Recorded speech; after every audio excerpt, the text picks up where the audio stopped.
वालेकुम मेरे प्यारे दोस्तों, आप लोग कैसे हैं।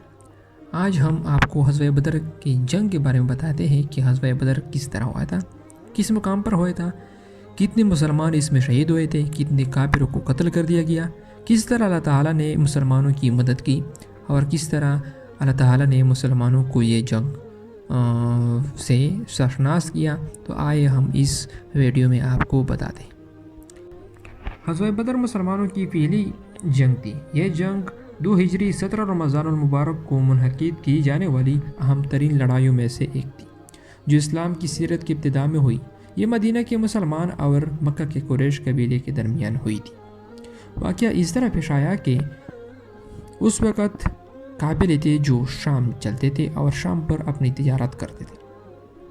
उस काबिलों में से एक काबिला अबू सुफियान का भी था जो शाम तिजारत के लिहाज से गया हुआ था। जब वो रास्ते से आ रहा था तो उनको ये शक हुआ कि ऐसा न हो कि मुसलमान हम पर हमला करें, क्योंकि हुज़ूर सल्लल्लाहु इस तरह करते थे कि 5 से 6 लड़कों को मतलब अपने जंजों को क्या करते थे, बॉर्डर के नज़दीक रखवाते थे ताकि वो काबिलों पर नज़र रखें। तो वो भी डर रहा था कि ऐसा ना हो कि मुसलमान हमें देख ले और वो हम पर हमलावर हो जाए।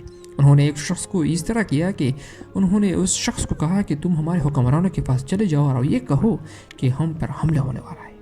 इस तरह वो ये हुआ कि वो शख्स चला गया और उसका जो सरदार था वो जहल उसके पास चला गया और कहा कि मुसलमान हम पर हमला कर रहे हैं। इस तरह वो चूँकि बहुत तकब्बुर में था और उन्होंने सब जो उसके सरदार थे उसको जमा किया और कहा कि क्या करें। सब जो सरदार थे वहाँ पर चूँकि मुसलमान ताकत के लिहाज से बहुत कमज़ोर थे और नए नए इस्लाम में दाखिल हुए थे, तो उसने ये कहा कि हम उसको पहले से ख़त्म करना चाहते हैं। इस तरह ये हुआ कि उन सरदारों ने ये कहकर जंग का ऐलान कर दिया कि हम मुसलमानों को ख़त्म करेंगे, मुसलमानों के लाशों को ज़िंदा जलाएंगे और इस तरह करेंगे उस तरह करेंगे। और फिर सब जमा हो गए और मैदान बदर में जाने का इरादा किया। जिसका सरदार अबू जहल था, उन्होंने कहा कि मैं आज मुसलमानों को एक एक के मारूंगा। जब वो जो अबू जहल था वो जब जंग के लिए तैयार होने लगा तो अल्लाह ताला ने वही के ज़रिए मुसलमानों को ये हिदायत दी, यानी हुज़ूर अक़दस सल्लल्लाहु अलैहि वसल्लम को ऐलान यह खबरदार किया कि काफिर आप पर हमला और होने वाला है। जैसे ही हुज़ूर अक़दस सल्लल्लाहु अलैहि वसल्लम को ये हुक्म मिला तो उन्होंने फ़ौरन एक मजालिस कायम किया और उसमें मुशावरत शुरू कर दी। वो मजालिस इसके बारे में था कि काफिर हम पर हमला और होने वाले हैं तो हम क्या करें। मजलिस शुरू हुआ और सब अपने अपने राय देने लगे। उसमें से किसी ने कहा कि ये, लेकिन सब ने एक बैत करके मैदान जंग जाने का इरादा किया और आप सल्लल्लाहु अलैहि वसल्लम ने सबको कहा कि हम जितने भी है यानी हमारे घर में जो कुछ भी है वो सब ले आओ और मैदान जंग में जमा करो। फिर ये हुआ कि आप सल्लल्लाहु अलैहि वसल्लम और अपने साथियों समेत मैदान जंग रवाना हुआ और जब मैदान जंग यानी ग़ज़वा बदर के मैदान में पहुंच गया तो वहाँ पर जो फानी थे उसके दरमियान में से खेमाजन हो गए और वहाँ पर रख दिए गए। अगर मुसलमानों की तादाद के लिहाज से या क़ुव्वत के लिहाज से या अफरादी क़ुव्वत के लिहाज से या ऊँटों के लिहाज से या घोड़े के लिहाज से देखा जाए तो मुसलमान बहुत कमज़ोर थे। मुसलमानों की अफरादी क़ुव्वत अगर देखा जाए तो 317 थी, लेकिन जबकि दूसरी तरफ कुफार को देखा जाए तो वो 1000 से भी ज़्यादा थी। मुसलमानों को अगर घोड़े के लिहाज से देखा जाए तो घोड़े 2 थे, जबकि काफिरों के साथ 100 से भी ज़्यादा थे। मुसलमानों को अगर ऊँटों के लिहाज से देखा जाए तो मुसलमानों को के साथ सिर्फ 70 ऊँट थे, जबकि कुफार के पास 170 से भी ज़्यादा थे। मुसलमान को अगर सामान के लिहाज से देखा जाए तो मुसलमानों के पास तैयारी के लिए कुछ भी नहीं थे, बस जो कुछ था वो ले आए। लेकिन काफिर के जितने भी नौजवान थे वो सब के पास सामान पूरा था। लेकिन फिर भी चूँकि अल्लाह ताला ने उनके पास क्या किया, हुज़ूर अक़दस सल्लल्लाहु अलैहि वसल्लम ने रात को यानी जिस सुबह जंग होने वाली थी उस रात अल्लाह से एक दुआ की कि ये अल्लाह तो हमारे रब है, तो ही हमारी मदद फरमा। अगर आज आपने हमारी मदद नहीं फरमाई तो हम इस दुनिया से नाबूद हो जाएंगे। इस तरह चूँकि अल्लाह ताला को अपने हबीब से बहुत मोहब्बत करते थे, इस वजह से उन्होंने अल्लाह ताला ने फरिश्तों को हुक्म किया कि तुम चले जाओ। میدان جنگ چلے جاؤ. جس صبح جنگ ہونے والی تھی اس رات اللہ تعالیٰ نے ایک پہلا انعام جو کیا وہ تھا بارش.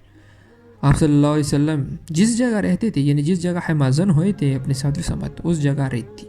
اور دوسری طرف جو قریش مکہ تھی جس کا سردار ابو جہل تھا اس وقت اس کی جو زمین تھی وہ ریت نہیں تھی بلکہ مٹی تھی. جب بارش شروع ہوا اور یہ ہوا اس کا پہلا فائدہ یہ ہوا کہ جب بارش شروع ہوا تو مسلمانوں کی جگہ جو تھی وہ ریت تھی اس وجہ سے وہ جم گئی. اور دوسری طرف جو کفار تھے یعنی قریش تھے اس کی جو جگہ تھی وہ بالکل چکڑ بن گئی یعنی کیچڑ بن گئی جس کی وجہ سے ان کو جانے میں مشکلات پیدا ہو گئی.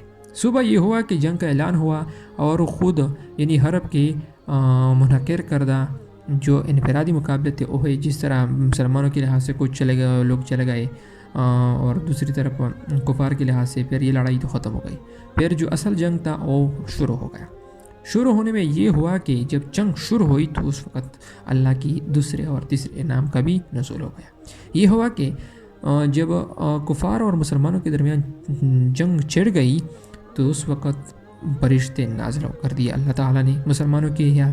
اس طرح فرشتے کیا کرتے تھے کہ فرشتے مٹی کو لیتے تھے اور کفار کی آنکھوں میں دے مارتے تھے جس وجہ سے کفار کو بالکل کچھ بھی محسوس نہیں ہوتا تھا.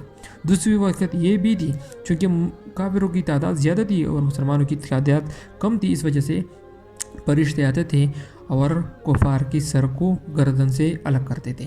اور خود مسلمان بھی حیران تھے کہ یہ کس طرح ہو رہا ہے کہ ہم صرف اپنے مطلب جو نیام سے جو تلوار ہے اس کو نکلواتے ہیں تو یہ نکلوایا بھی نہیں ہوتا ہے اور یہ یہاں سے گردن کاٹ دیا جاتا ہے. پھر کیا ہوا کہ جو کافر تھے اس کو شکست ہو گئی اور مسلمان فتح سے شاخناس ہو گئے. اس طرح پھر یہ ہوا کہ واقعے کے بعد یعنی غزوہ بدر کے واقعے کے بعد کیا ہوا. غزوہ بدر کے واقعے کے بعد یہ ہوا کہ مسلمانوں کی جو شہادتیں تھے وہ 14 تھے اور کافروں کی جو قتل تھی وہ 70 قتل ہوئے اور 70 اس میں قائدی بنے اور مسلمانوں کو بہت سارا مال غنیمت بھی مل گیا. پھر اس کے بعد یہ ہوا کہ اب اس قائدوں کے ساتھ کیا کیا جائے تو حضرت صلی اللہ علیہ وسلم نے میٹنگ بلوائی جس میں سب سے رائے لی. کسی نے کہا کہ نہیں اس کو قائد رکھنا چاہیے, کسی نے کہا کہ نہیں اس کو مطلب آزاد کر دینا چاہیے قیدی کے طور پر, کسی نے کہا. لیکن جو ایک شخص تھا ایک صحابی تھا جس نے کہا یہ اس کا نام حضرت عمر تھا کہ نہیں اس کو قتل کر دیتے ہیں.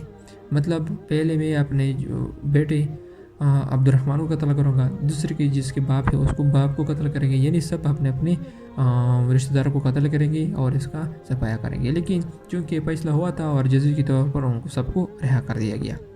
تو یہ تھی ہماری آج کی ویڈیو. اگر آپ اس طرح کی ویڈیو کو پسند کرتے ہیں تو برائے مہربانی یہ ہماری یوٹیوب چینل کو سبسکرائب کریں تاکہ آنے والی ویڈیو کی اپڈیٹ آپ تک پہنچ سکے. شکریہ.